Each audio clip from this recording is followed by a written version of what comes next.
Belum.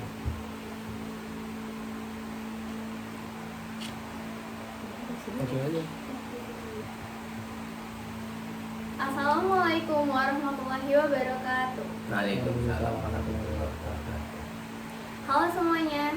Jadi di sini kami sebagai perwakilan dari salah satu kelompok dalam mata kuliah Pendidikan Agama Islam. Saya dengan Rizky Tabrisdianova. Saya Nabila Zahira Ramadhani. Saya Abdillah Tamarif di Gemilang. Saya Andika Fadul Rizky. Di sini kami mendapatkan narasumber yaitu Pak Sulfani dengan profesi ia sebagai guru agama Islam di salah satu instansi sekolah di daerah Purwokerto, dengan istrinya yang memiliki profesi sebagai pengelola di kantin. Di sini kami akan melakukan diskusi atau bincang santai mengenai perspektif Islam dalam suatu rumah tangga yang istrinya juga ikut bekerja. Jadi di sini kami mau bertanya dulu, Pak, untuk istri Bapak benar sudah bekerja ya? Iya, pengelola kantin di madrasah. Oke, lalu untuk selanjutnya di sini kami mau tahu nih, Pak, alasan Bapak kenapa sih Bapak mengizinkan istri Bapak untuk bekerja? Mengizinkan yang pertama, kita kan bermusyawarah di kesepakatan. Yang terpenting sekali itu kita itu mendidik anak agar punya aktivitas, dan tentang mencari rezeki itu bisa apa saja, yang penting halal dan bisa menghasilkan. Dan itu sudah saya lakukan dalam rangka mendidik anak, bahwa mencari rezeki tidak harus jadi seperti pegawai seperti saya saja. Istri pun mencari rezeki dengan jalan mengelola kantin bisa.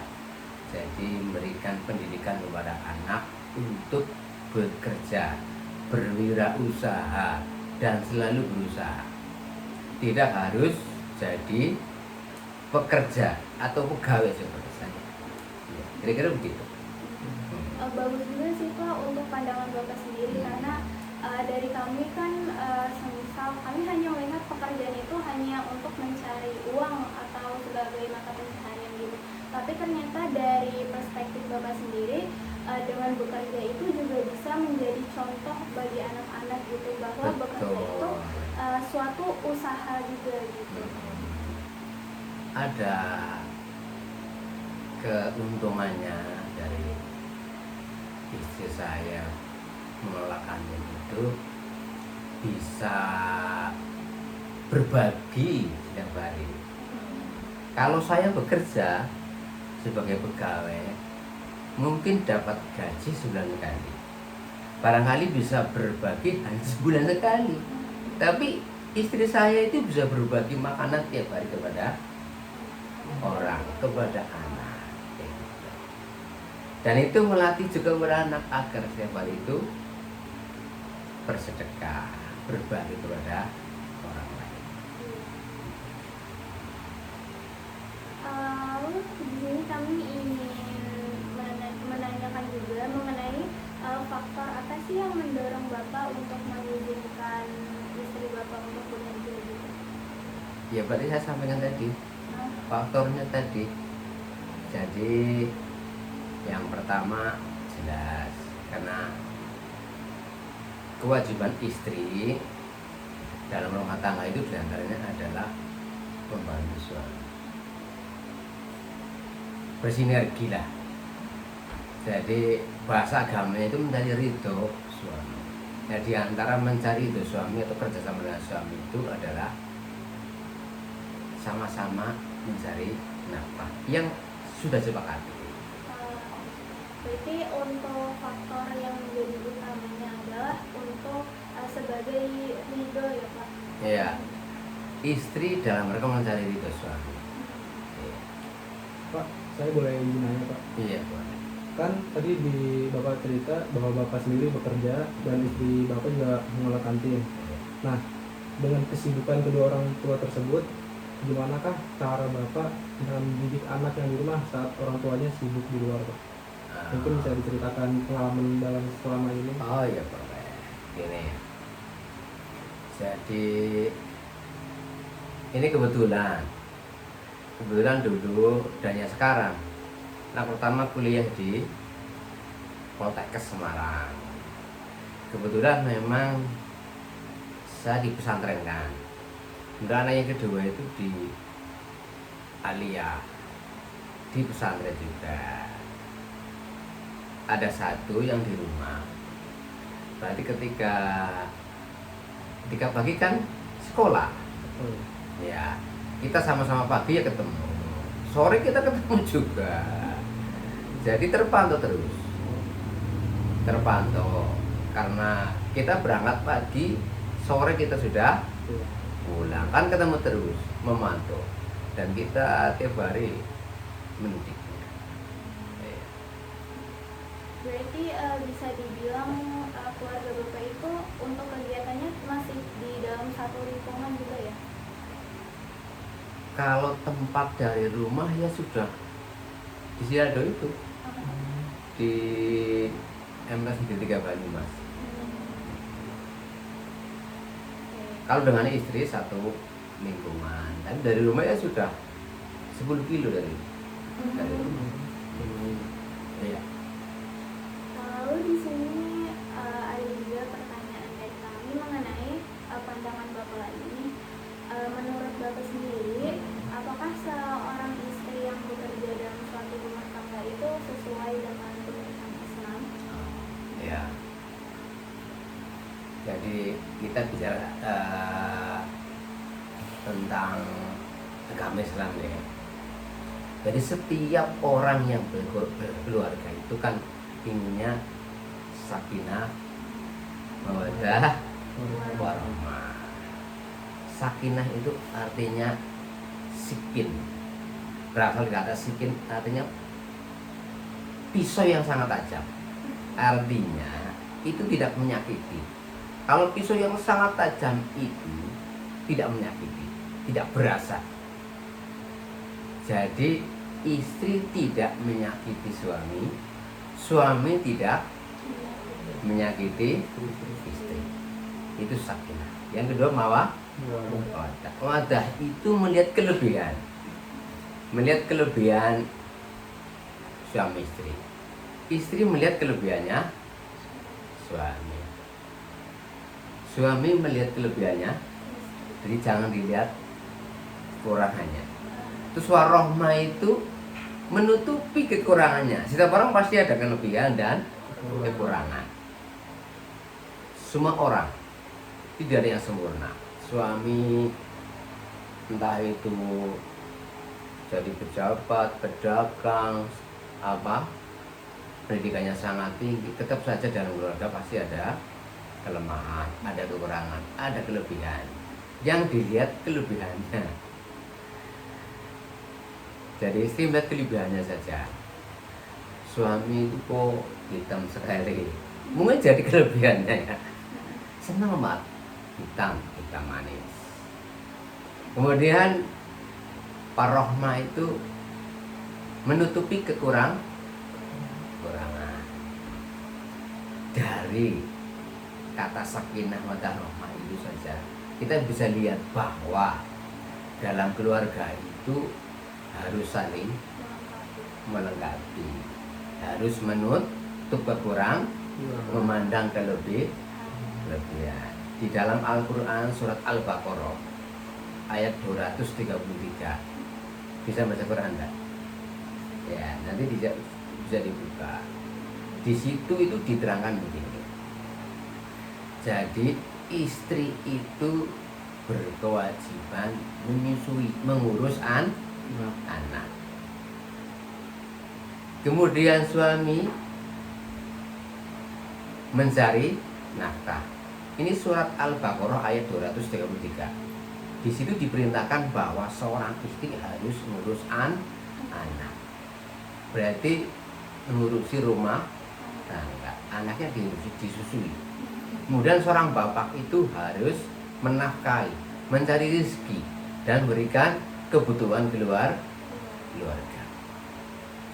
Nah, masih di ayat 233 itu, jangan karena anak suami jadi berat atau jadi merasa terbebani. Juga jangan karena anak istri atau ibu jadi merasa berat atau dibeban. Artinya suami dan istri itu saling membantu. Itu perintah untuk saling membantu. Kemudian masih di ayat 233 itu ada kesepakatan ketika membiayai anak perlu biaya gitu loh. Itu pun dimusyawarahkan dengan baik tentang biaya anak. Jadi dari ayat 233 surat Al-Baqarah itu saja, itu Allah sudah merintahkan satu, agar seorang ibu atau istri itu mengurus rumah tangga, ngurusian, dan otomatis kalau menyusui itu ya harus mendidik. Mendidik itu tidak harus mengajar seperti ini, tapi menyusui anak dengan cara yang benar itu sudah mendidik. Contoh ini, biasanya ada, maka cara mendidik anak itu, kalau anak menyusui ya harus di tempat yang tertutup. Di desa biasanya ada loh ya, mungkin karena kurang pengetahuannya, ibu-ibu menyusui sambil jalan, dibuka, padahal itu pendidikan. Nah, itu bukan hanya memberikan, tapi sudah melakukan cara yang tidak baik. Menyusui dengan jalan dan dibuka, diperlihatkan kepada orang. Mestinya setiap anak mau disusui di tempat yang tertutup, jangan ada orang lain melihat. Kemudian ketika mau menyusui, ya ibu berdoa dulu. Itu sudah pendidikan. Nah, jadi pendidikan anak itu bahkan dari mulai kandungan dan mulai cara menyusui saja itu sudah pendidikan. Jadi kewajibannya berarti mengurus rumah tangga seorang ibu. Kemudian mendidik anak. Dan ketiga, membantu suami tadi. Janganlah suami merasa berat, merasa susah dengan adanya anak, dan janganlah seorang ibu itu dengan anaknya itu juga menjadi berat atau menjadi susah. Itu isyarat agar suami istri agar membantu meringankan. Ibu meringankan beban suami juga meringankan beban istri. Oke? Nanti panjenengan sama saya setiap hari membantu ibu masak. Saya selalu pagi-pagi kasih, saya jam 3, istri juga jam 2 sudah bangun. Begitu bangun sholat tahajud, pada subuh masak, saya sudah membantu. Tadi pagi saya sudah membantu merajang sayur. Kemudian merajang apa lagi itu? Ya yang udah masak, yang udah siapkan saya sudah membantu. Tiap hari saya membantu kepada istri waktu memasak. Ketika lagi memasak, ya saya setiap hari, kalau khusus hari Minggu, saya membantu bersih-bersih di depan rumah, saya bersihkan rumah, bersihkan. Istri masak, istri nyuci, saya membersihkan rumah, membersihkan halaman. Begitu kira-kira. Jadi terbagi gitu ya. Iya. Peran-perannya terbagi. Kita juga libatkan kepada anak. Kita libatkan dalam rangka mendidik juga, mendidik tanggung jawab, mendidik akhlak. Jadi itu ya, kalau dari pandangan Bapak sendiri berarti seorang istri yang bekerja itu sesuai saja dengan tuntunan Islam, karena dengan seorang istri bekerja itu juga merupakan suatu bentuk dalam memberikan pendidikan ke anak. Pendidikan ke anak, mencari itu suami. Betul. Berarti dari seorang istri yang bekerja itu banyak sekali aspek lain yang terpenuhi juga ya Pak? Kayak misal dengan istri bekerja tadi ridho suami terpenuhi, lalu dari pendidikan itu juga terpenuhi gitu. Pendidikan untuk anak, betul. Oke, berarti itu ya mengenai istri yang bekerja di dalam suatu rumah tangga itu suatu hal yang positif dan perlu orang lain tahu bahwa seorang istri yang bekerja itu tidak hanya sebagai bentuk mata pencaharian, tetapi juga sebagai bentuk pendidikan terhadap anak. Betul, betul pendidikan. Dan itu dalam rangka juga mencari itu. Benar banget sih Pak. Mulia banget ya Pak ya. Masya Allah, mudah-mudahan. Berarti gak apa-apa gitu ya Pak kalau istri kerja. Kan kebanyakan kayak suami tuh pada nyuruh istri tuh udah di rumah aja gitu. Kalau suami itu memang tidak meridhoi, memang berkehendak untuk merawat di rumah, ya ikuti saja. Istri bisa beraktivitas apapun selama suami meridhoi. Kalau suami tidak meridhoi, ya tidak perlu, berarti cukup di rumah ngurus anak dan rumah.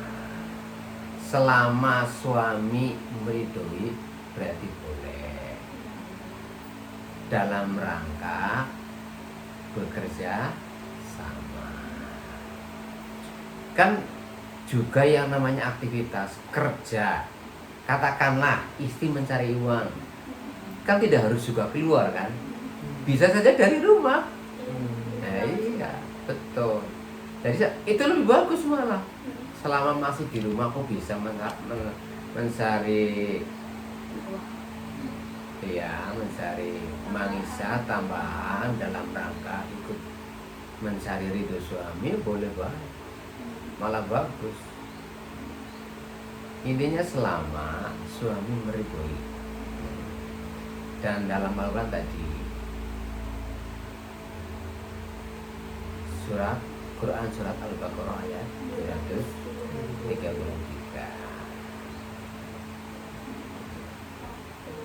Bagus banget sih Pak insight dari Bapak tadi. Mungkin dari teman-teman ada yang ingin bertanya lagi. Oh ya, silakan bagaimana Mas? Kalau misalkan Pak hanya seorang istri yang bekerja dan suami yang nggak kerja sama sekali, gimana menurut pandangan Bapak terhadap peristiwa itu? Kan kadang ada Pak di masyarakat ya, Iya. istrinya bekerja justru suaminya yang ngurus rumah. Nah, Gimana mungkin menurut pandangan Bapak terhadap kejadian seperti itu? ya. Sebenarnya dalam Quran itu Ar-rijalu qawwamuna 'ala nisa. Laki-laki itu lebih kuat dari seorang wanita atau jadi imam. Itu laki-laki yang dikandung maksud adalah laki-laki yang bisa memberikan nafkah, laki-laki yang bisa memberikan contoh, jadi teladan keluarga. Jadi sesungguhnya kewajiban mencari nafkah itu adalah suami. Jadi istri itu membantu mencari itu suami, bukan kewajiban istri. Ya, mencari nafkah itu bukan kewajiban istri, tapi kewajiban suami. Istri dalam rangka mencari itu suami. Berarti balik lagi ya Pak ke poin yang tadi Bapak bilang mengenai musyawarah terlebih dahulu. Iya. Iya. Sepertinya dari kami itu aja dulu mengenai pandangan Bapak dari istri yang bekerja dalam suatu rumah tangga di dalam perspektif Islam seperti itu. Untuk insight banget, terutama tadi pandangan Bapak mengenai seorang istri yang bekerja itu tidak hanya merupakan suatu mata pencarian atau pekerjaan, tetapi juga sebagai mencari ridho suami dan juga sebagai bentuk pendidikan ke anak-anak Pada kita sendiri. keluarga. Iya, betul. Itu tadi salah satu pandangan yang bagus banget itu menurut kami. Dan itu mungkin sudah dulu mengenai talkshownya atau Oke. diskusinya, karena udah cukup bagus banget pandangan Bapak. Ya, mudah-mudahan bermanfaat. Iya, bermanfaat banget sih Pak, karena nambah ilmu juga. Oke lah. Oke guys, jadi itu dulu mengenai diskusi santai kami dengan Pak Sultani sebagai guru agama Islam di salah satu sekolah di area Purwokerto ini, yaitu tadi MTS 3 Banyumas. MTS 3 Banyumas. Semoga dari kami dan juga Pak Sultani sendiri mengharapkan hal yang bermanfaat bagi kalian ya dari bincang-bincang kami tadi. Udah sih, itu aja. Dadah, makasih. Assalamualaikum. Waalaikumsalam teman-teman. Waalaikumsalam warahmatullahi wabarakatuh. Jadi ya. Juga.